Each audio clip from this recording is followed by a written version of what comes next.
मित्रमंडळी, चण्यामध्ये तणनाशक कोणतं मारायचं त्याबद्दल आपण एक व्हिडिओ पाहिलेला होता. आपल्या चॅनलवरती तो व्हिडिओ टाकलेला आहे आणि त्या व्हिडिओमध्ये तुम्हाला सांगितलं होतं की सर्वात चांगलं चण्यामध्ये तणनाशक कोणतं मारायचं त्याबद्दल तो व्हिडिओ होता.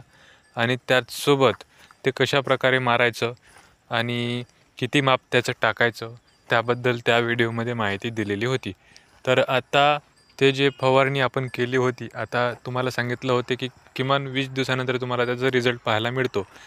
जेव्हा चणा वरती येतो त्याचसोबत तणसुद्धा येते.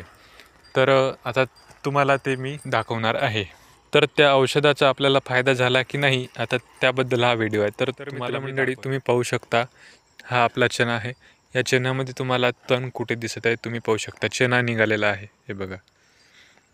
चणा चांगल्या प्रकारे निघालेला आहे आणि त्यासोबत तुम्हाला जे तण दिसून राहिलेलं आहे ते कुठे कुठे दिसत आहे. आता याचं कारण म्हणजे कुठे त्याचा फवारी लागला आहे किंवा कुठे कुठे त्याची फवारणी आपण जे केली आहे ती कुठे कुठे लागलेली नाही आहे. आता थोडा काही नाही काही फरक आपल्याला दिसतो.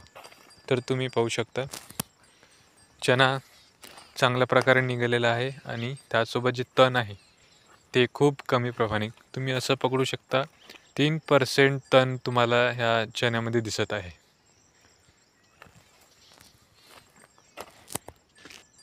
तर जे आपण औषध फवारणी केली होती ते जे औषध आहे ते म्हणजे सोमीमॅक्स. सोमीमॅक्स एक छोटीशी बॉटल आहे आणि त्याची जी किंमत आहे मित्रमंडळी ती आहे फक्त 800 रुपयाची. जवळपास तुम्हाला 700 किंवा 800 रुपयामध्ये तुम्हाला ते औषध मिळून जाईल. त्याचं जे माप आहे ते 7 ते 10% तुम्हाला टाकायचं आहे, म्हणजे 10 ml किंवा 7 ml याच्या दरम्यान तुम्ही टाकू शकता.